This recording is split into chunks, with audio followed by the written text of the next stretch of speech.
ہارون رشید بادشاہ گزرا۔ ہارون رشید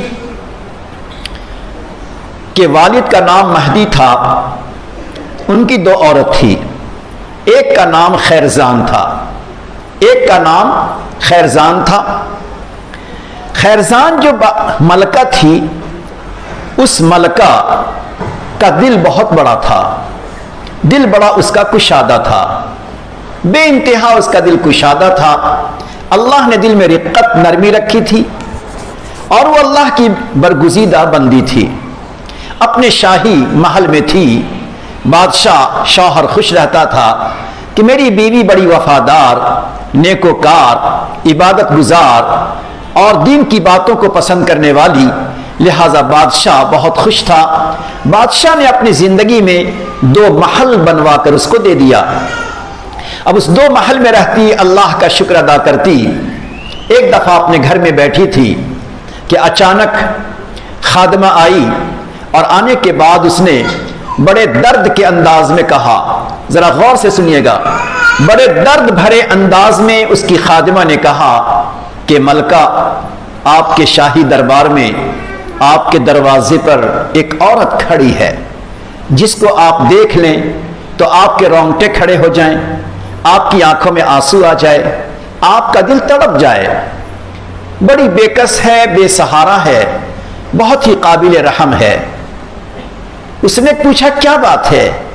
تو خادمہ نے کہا کہ وہ عورت ہے جس کے بال نہ نہانے کی وجہ سے جٹے پڑ گئے ہیں، بڑے بڑے بال ہیں مگر جٹے پڑ گئے ہیں، الگ الگ رسی کی طرح سے بٹے ہوئے ہیں، بدن پہ نہایت گندا کپڑا ہے، جسم سے بدبو آ رہی ہے، کالا کلوٹا کپڑا ہو چکا ہے، بدن اس کا میل کچیل سے بھرا ہوا ہے، نہایت کمزور ہو چکی ہے۔ اس کو میں نے دیکھا تو ترس آ گیا۔ وہ آپ کے پاس آئی ہے کچھ صدا لے کر، آپ کے پاس آئی ہے کچھ بھیک مانگنے کے لیے۔ ماں بہنیں ذرا غور سے سن لینا اور خود ہی اس کا اپنے بارے میں فیصلہ کر لینا۔ جب خیرزان نے سنا تو اس کا دل تڑپ گیا، اسے بلاؤ۔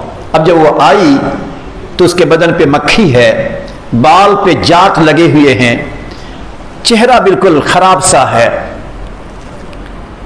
اس عورت نے آنے کے بعد سب سے پہلے خیرزان سے کہا، ملکہ آپ نے مجھے پہچانا؟ کہا میں نے نہیں پہچانا۔ تو اس نے درد بھری ایک آواز بتائی، آواز یہ بتائی کہ جب یہ ملکہ چھوٹی تھی اور دوسرے خاندان کی حکومت تھی، اس خاندان کی حکومت نہیں تھی، دوسرے خاندان بنو امیہ کی حکومت تھی۔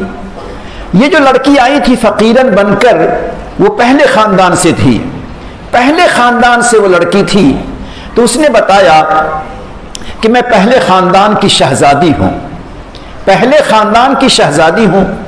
ہوا یہ تھا کہ ایک موقع ایسا آیا تھا کہ آپ کے خاندان کے لوگوں کو، جبکہ آپ کی حکومت نہیں تھی، میرے خاندان کے لوگوں نے پکڑ لیا، جیل میں ڈال دیا۔ اس موقع پر آپ کے خاندان کی عورتیں بہت ہی منت سماجت کے ساتھ، بڑی عاجزی کے ساتھ ہمارے شاہی خاندان میں آئی تھیں، اور جب شاہی خاندان میں آئی اس لیے کہ ہمارے مردوں کو ذرا آزاد کر دو، قید خانے سے چھوڑا دو۔ جب آپ لوگ اندر داخل ہوئی تو میں شہزادی تھی، شاہی لباس پہنے ہوئی تھی، میں نے ہی آگے بڑھ کے تم تمام کو بہت ڈانٹا، ڈپٹا، کڑوی کڑوی سنایا، کہا نکل جاؤ یہاں سے۔ میں نے بڑے بول بول کر آپ لوگوں کو وہاں سے ہکا دیا، آپ کو گھر میں گھسنے نہیں دیا۔ خیرزان سنتی رہی، کہا اچھا اب کیوں آئی ہو؟ تو اس کے بعد اس عورت نے کیا کہا سنیے۔ اس فقیرن نے کہا، اس دن جو میں نے بڑے بول بولے، اس دن جو ہم نے تجھے ڈانٹا، تیرے دل کو دکھایا، تجھے دھکے دے دیا، تجھے نیچا کر دیا، اللہ رب العزت نے دنیا میں ہی ہمیں سزا دے دی۔ ہمارے گھر سے حکومت چلی گئی، دولت سب کے سب مٹ گئی، یہاں تک کہ ہم لوگ روٹی کے ٹکڑوں کے محتاج ہو گئے، کھانے پینے کو محتاج ہو گئے، اب میں بے کس ہو گئی، بے سہارا ہو گئی، کوئی پوچھنے والا، کوئی گھر میں رکھنے والا نہیں ہے، مہینے ہو گئے مجھے پانی اتنا نہ ملا کہ میں نہا سکوں، مجھے صابن نہ ملا بدن میں لگا سکوں، مجھے کپڑے نہ ملے میں پہن سکوں، مجھے چپل نہ مل سکی پہن سکوں۔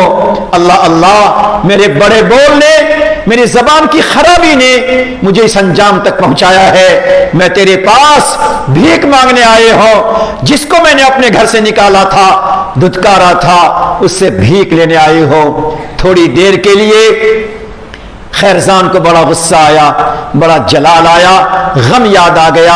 اچھا، جب میرے گھر کے لوگ قید خانے میں تھے، میرے گھر کے لوگ قید خانے میں تھے، تم نے ڈپٹ کے بھیج دیا تھا، آج بھیک لینے آئے ہو۔ جب اس نے یہ کہنا چاہا تو اس فقیر نے ایک عجیب درد بھری آواز میں ایک بات کہی ہے۔ ماں بہنیں، خوشحالی کے دن ہمیشہ یکساں نہیں رہتی، جوانی ہمیشہ یکساں نہیں رہتی، بدن کی طاقت ہمیشہ باقی نہیں رہتی۔ آج جو گھروں میں ساس بنی ہے، آج جو گھروں میں بہو بنی ہے، آج جو گھروں میں نند بنی ہے، آج جو گھروں میں بھابھی بنی ہے، آپ اپنی جوانی پر، آپ اپنے جسم کی طاقت پر، آپ اپنے گھر کی خوشحالی پر، آپ اپنے گھر کے مردوں، بیٹے اور شوہر کی کمائی پر کبھی ناز نہ کیجئے، کبھی آواز کو بلند نہ کیجئے۔ یہ آنے جانے والی چیزیں ہیں، صحت گر کے رہے گی، جوانی ختم ہو کے رہے گی، گھر کی فراوانی مٹ سکتی ہے اور برے دن آ سکتے ہیں۔ جب خیرزان نے، اسے غصہ آیا، اسے جلال آیا، اسے غم یاد آ گیا، اس نے سوچا میں کوئی جواب دوں، میں اسے ذرا کچھ کہہ دوں۔ خیرزان بڑے دل کی تھی مگر دل ٹوٹ گیا، تو اس نے کہا کہ تم میرے گھر پہ کیسے مانگنے آ گئی، کس منہ سے مانگنے آ گئی؟ اتنا کہا کہ تو میرے گھر پہ کس منہ سے مانگنے آ گئی؟ تو اس فقیرن نے کہا خیرزان رک جاؤ، جتنا کہنا ہے کہہ لینا، جتنا سنانا ہے سنا لینا، مگر ایک بات میں کہہ کے جا رہی ہوں، وہ بات یہ کہتی ہوں، جس طرح میں نے تجھے بڑے بڑے بول بولے تھے، میں نے تجھے دھکا دیا تھا، تیرے سامنے بڑائی کے بول بولے تھے، آج میرا یہ انجام ہو گیا۔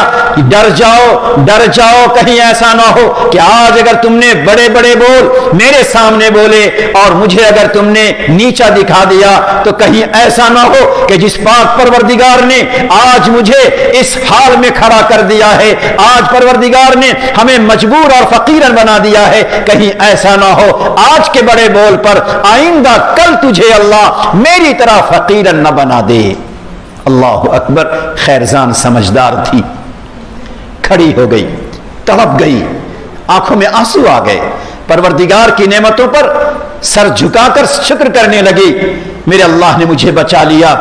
بڑی نرم ہو گئی، اس کا بدن بدبودار ہے، کپڑے گندے ہیں، کھڑی ہو گئی، اپنے بدن سے لگا لیا، اپنے گلے سے لگا لیا، رونے لگی، تم نے مجھے بچا لیا، تم نے مجھے بڑے بول سے بچا لیا، ورنہ یہ غم کی بات تھی، ایک بہت بڑے غمناک بات کو تم نے یاد دلا دیا، مگر پھر تم نے ایسی بات سنائی، میں بچ گئی۔ اب سنو، خادمہ کو حکم دیا، اسے کپڑے بدلو، اسے شاہی صابن سے اسے غسل کراؤ، اور پھر اس کے بعد اس نے کیا کہا؟ تم نے مجھے بچایا۔ یہ کہتی تم نے مجھے آج بچایا، ورنہ اگر میرے زبان سے بڑی بات نکل جاتی تو ہو سکتا ہے میں تباہ ہو جاتی، تم نے مجھے بچایا۔ اس کا شکر یہ ہے کہ میرے شوہر نے مجھے 2 محل دیا ہے، ایک محل میرا، ایک محل تیرا ہو گیا۔ اللہ اکبر۔ یہ دل کی کشادگی ہے، یہ دل کی سخاوت ہے۔